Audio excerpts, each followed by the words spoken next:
So the title for the lesson today from Psalm 125 is How to Be Unshakable.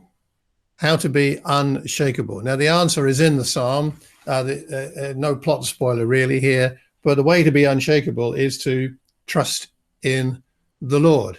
It's as simple as that, or perhaps it's also as complex or as deep as that. How do we be unshakable? Who cannot be shaken, endure forever? We trust in the Lord. So today what we're doing is we're unpacking how to be unshakable, as in, what does it really mean to trust the Lord? What does it mean to trust him? How do we trust him? Why should we trust him? A mixture of how and why as we go through this today. But before I get into the main thing I'd like to share, I have a little competition for us this morning. There is a prize for one adult and there's a prize for one child. And what I need in the chat box, so get your fingers ready to be typing in there, I would like phrases that are sort of well-known phrases or titles or names, excuse me, connected with the word shake. They have the word shake in them, or shaken, or shaking, or shook. Any part of that word shake or shaken. Phrases, titles, names, handshakes, as Jude. Okay, there's a shake. Shaken, not stirred. Yes, like yourself, of course. Asagi, Leon, you got beaten to it by Asagi there. I'm all shook up. Oh, I like that. Yeah, that song. Shaken, not stirred again. Shakespeare. Oh, that's really erudite, Tunde. I hadn't thought of that one. Shakespeare. Shaken Stevens. So some of us of a certain age will remember the pop star Shaken Stevens. Shake-tastic. Shake, rattle, and roll. Yeah, Bill, that fits for you, I think, doesn't it? Very good. Another one from Jude. I just want to shake. Bronwyn, shake your booty. I think we should perhaps see that later on screen. What do you think? Shakira, I might be stretching it slightly. Shake and vac. There's someone who's been watching too many adverts. Thank you, Chantil. Milkshake. Yeah, okay. I wouldn't mind one of those. Shake a cake restaurant. No, well, that's one Lisa will have to take us to, because I haven't heard of that. Sagi again. Shake it off. Yeah, shake it. Oh, Evia. Yeah, thanks, Evia. Yeah, shake it off. That song. Who's it by? Remind me. I can't remember. Is it Swift? Is it? Anyway. Simon. 2 shakes of a lion's tail, 2 shakes of a pony's tail, 2 shakes of a, yeah, all right. Simon, from Pat, Patricia, Danny, you loved Shaken Stevens. Yeah, we'll pray for you. Okay. Shake it off, milkshake, shakedown. Okay. Yeah, it is Taylor Swift. Okay, I was right. See, I am down with the kids, you see. Oh, it was Mariah Carey. Or perhaps did they both record it? Oh dear. Right. Getting confusing here.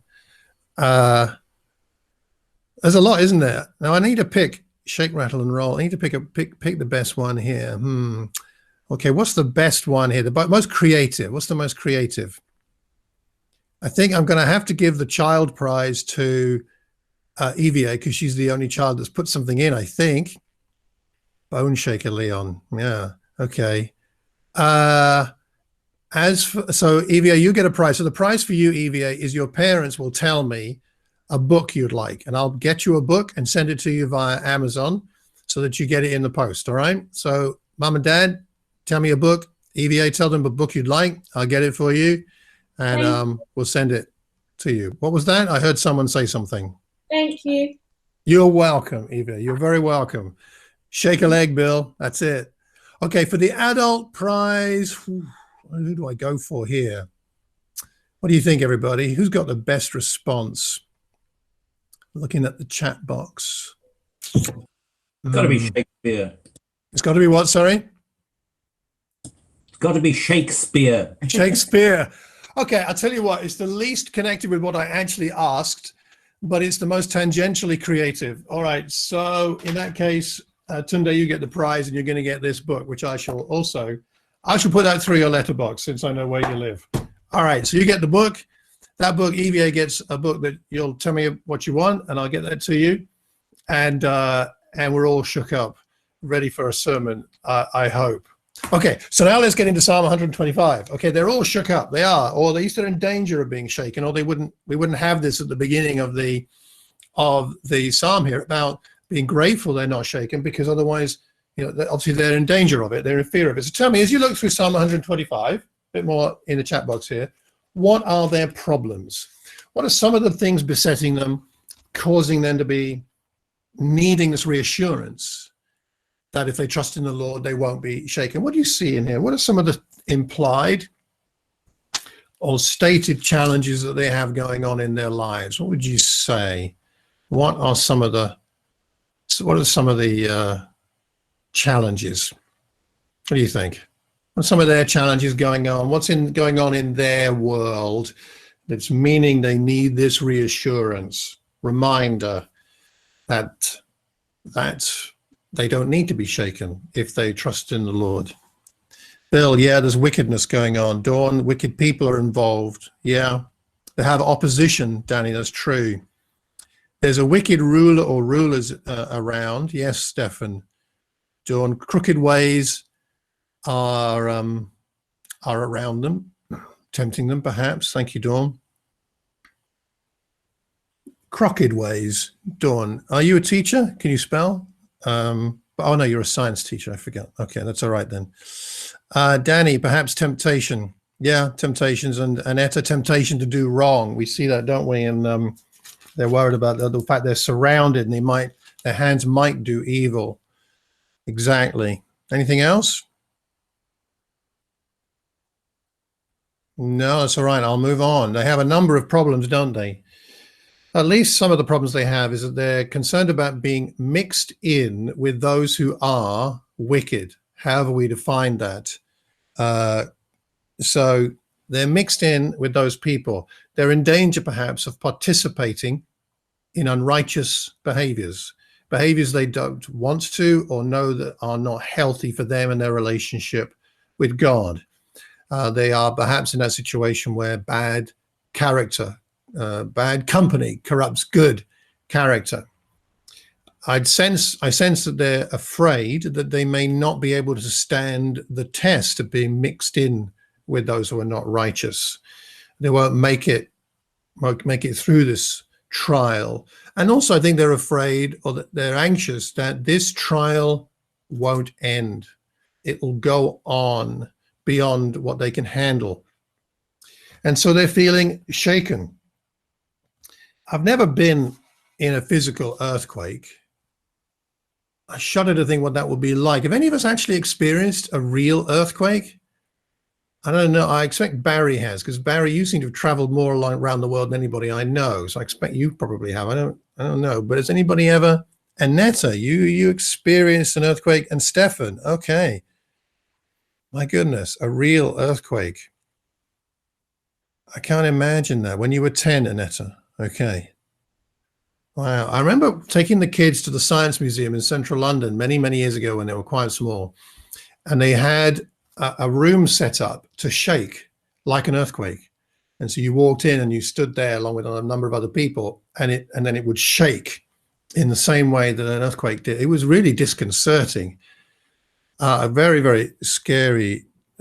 Chesham had an earthquake, did it, Leon?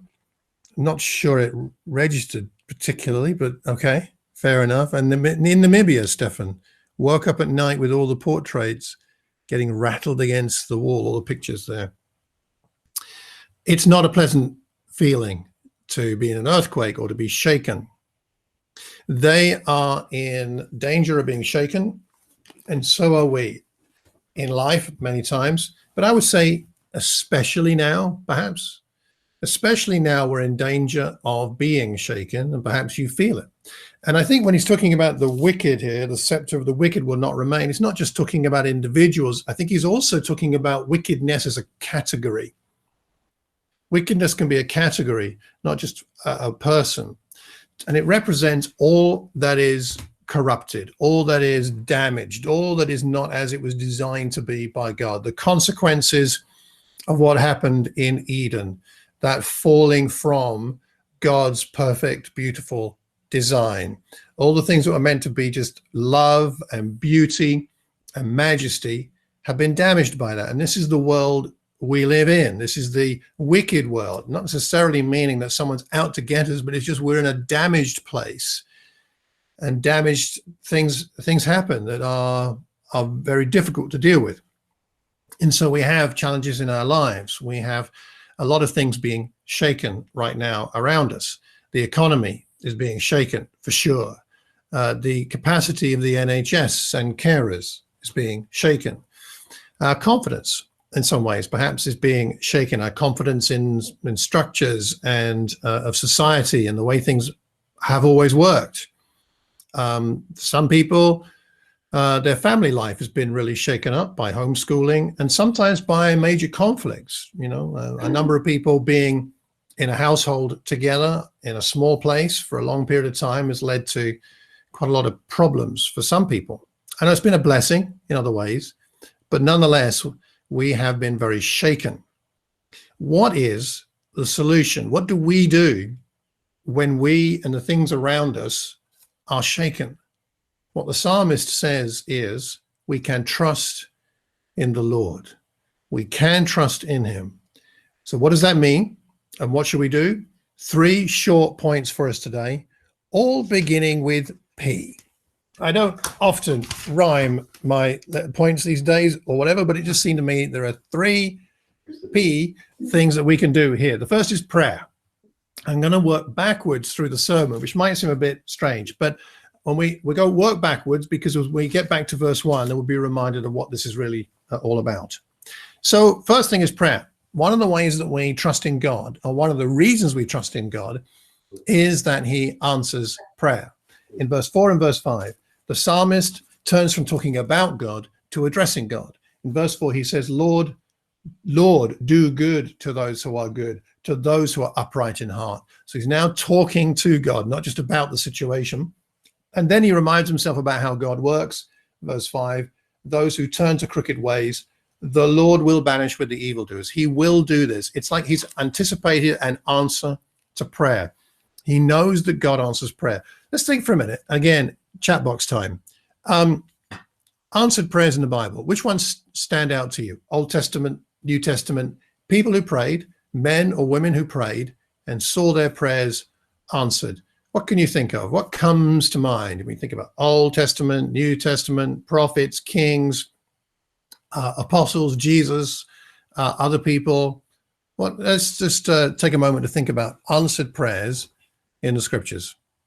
Samuel's mother, right? Hannah, right? Yes, that's right, Annetta. She got her prayer answered. Hannah's prayer. Thanks, listening, Garth. Yeah, it's interesting that one comes to mind for both of you instantly. It's powerful, that passage. Given a son, that's right. Other answered prayers? Old Testament, New Testament. Moses, yeah. Moses a number of times actually had his prayers answered.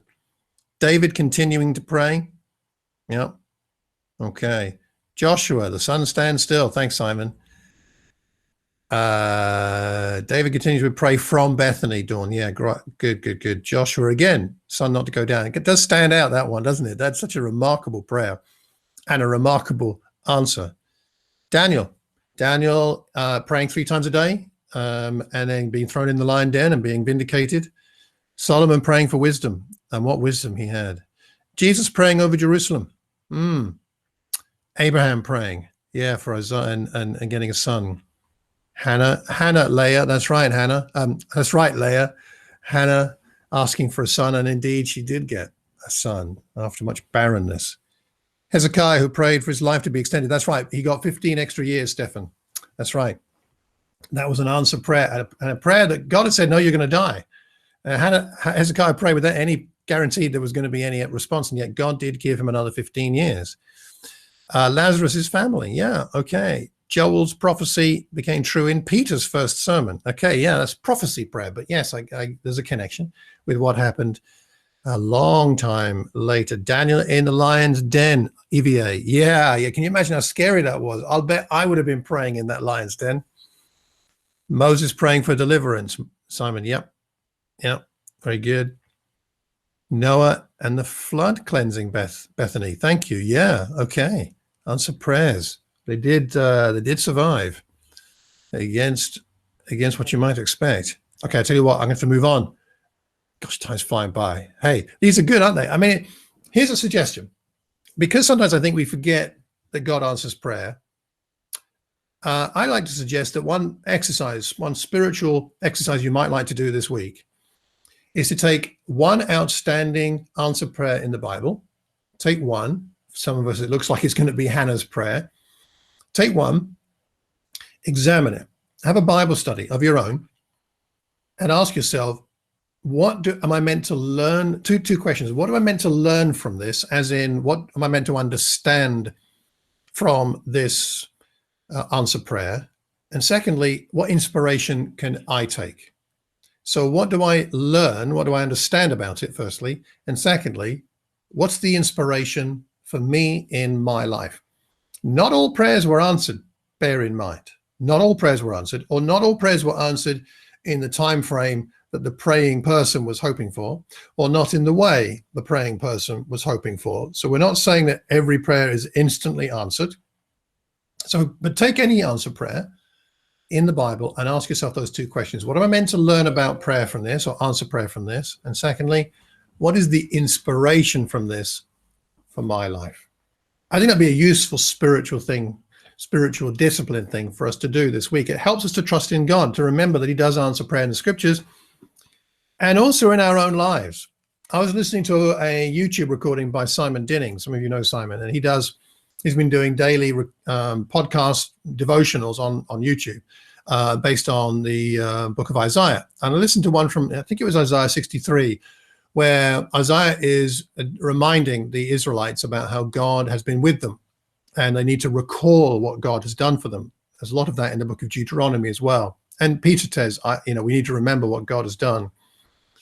And it made me think about answered prayers. And the classic one I always go back to is that in 1984, which is a long time ago, but in 1984, I was someone with Christian faith, but felt like something significant was missing. And I was about to move to London to get a job. And I was down in Kent, and I went out with some friends of mine on a sort of hillside. And I was out there and I was praying, and I prayed, God, when I move to London, please, I need to meet some men of faith who can show me what it really means to live a life of faith. Something's missing. I don't know exactly what it is, but I know something's missing. And please, God, lead me to some people who can show me what a faith-filled life really looks like. And I moved into a flat with some other chaps who went to church. I went with them, and I went to what was then the Central London Church of Christ, of which we're all kind of connected by history in some way or other, in Watford. And then I did meet those men of faith. I did learn really what it meant to repent, what it really meant to be a disciple of Jesus, what it really meant, the significance of being baptized into Christ. These were things that I had read in the scriptures but didn't understand. God answered that prayer. I'm pretty sure that all of us on this call can remember times when we've prayed and God has answered. Not always in the time we want, not always in the way we expect, but God does answer prayer. And that's what the psalmist is sure of here. It's a personal prayer. He's talking to God, Lord, do good to those. It's honest, it's personal. He's asking God to honor his own promises in verse 4 and to sort out the mess in verse 5. Note, he doesn't pray against the wicked. He leaves it in God's hands. He prays to the Lord, asking him to do what he can do. He leaves things in God's hands. We know that God hears our prayers. The Spirit intercedes for us. Romans 8, 26 and 27. The Spirit intercedes for God's people in accordance with the will of God. We know that Jesus intercedes for us. Romans 8, 34. Christ Jesus, who died, more than that, who was raised to life, is at the right hand of God and is also interceding for us. So why do we trust in God? We trust in God, even when things are being shaken around us, because he answers prayer sooner or later. And he will either get you out of the situation that is shaking around you, or he'll get you through it. Even if you don't think you can, he will. So that's the first P, prayer. We trust God because he answers prayer. Secondly, we trust in God because they're passing. Our second P is passing. These trials are temporary. In verse 3 of our psalm, the scepter of the wicked will not remain. That's the key word, remain, over the land allotted to the righteous. They won't remain. The psalmist knows that those causing the problems for him and his people are not going to last. It's all temporary. 2 Corinthians 4, verse 17. Our light and momentary troubles are achieving for us an eternal glory that far outweighs them all. Look, you and I know a lot of times our trials don't feel temporary and they don't feel like they're light and momentary. But in the grand scheme of things, we will look back one day and see that that's what they were. And we need to trust God for that. We can handle these trials only with God, though, not without him. I like what Eugene Peterson has to say about this concept here from the book, which is about the Psalms of Ascent. He says this: nothing counter to God's justice has any eternity in it. So none of the things that are shaking us or shaking around us have any eternity to them. That's why we know we don't have to be overly concerned, because it is temporary. He says, it's as if all evil has a sell-by date. We may not see the date, only God does, but it is there. So by way of illustration, it's a bit like I have here a pack of uncooked spaghetti. Gluten-free, of course, for me. I have this pack of spaghetti, and if I'm looking just at the front, so I will show you on the video the front, there you go, you can see the front. There's no sell-by date on there. There's no use-by date, sell-by date, best before date, or anything like that. But I'm only showing you the front. You can't see the back. So if I turn it up the right way, I can tell you that on the back, the date it has here, best before end of September 2022. So we need to eat this by September 2022, two and a bit years from now. So there we go. You can't see that that best before date. I can. It's a bit like that with us and God. We see only the troubled side of things, but God sees when it's going to end. He knows it will end. We know it'll end if we think about it, because everything in this world is temporary and everything in life is temporary. But he can see the best before or the most evil before date end. Anyway, he knows when it's going to end. He sees it. And so we can trust him, because this is true, that evil has its day, but it will end. And that's a wonderful thing to think about. And in the meantime, we know that Jesus understands what we're going through. Hebrews chapter 4, verses 15 and 16. We do not have a high priest who is unable to empathize with our weaknesses, but we have one who has been tempted in every way, just as we are, yet he did not sin. Let us then approach the throne of grace with confidence, going back to prayer really, so that we may receive mercy and find grace to help us in our time of need. So why do we trust in God? We trust in God because our trials are temporary and they have a purpose. They make us more Christ-like. Third P, finally. Prayer, what did I say? Prayer, passing, and presence. The third P is presence. We trust in God because of his permanent and powerful presence. That's why we trust in God. At the beginning of the psalm, he says, in verse 2 actually, the mountains, as the mountains surround Jerusalem, so the Lord surrounds his people both now and evermore. As the mountains surround Jerusalem. Now, as you probably know, Jerusalem is a mountain. It's on the city is on a hill, and it's surrounded by valleys. And you have the Jerusalem on the hill, you have the valleys, and then you have more mountains coming up the other side of the valleys. And what that means is, because those mountains are a little higher actually than Jerusalem, or about the same level roughly, but it means that Jerusalem is like it's in a saucer of hills. So you've got this mountain of Jerusalem, the valleys around, and then the mountains around that. So Jerusalem's in this bowl, almost like a saucer. It's surrounded by the other mountains.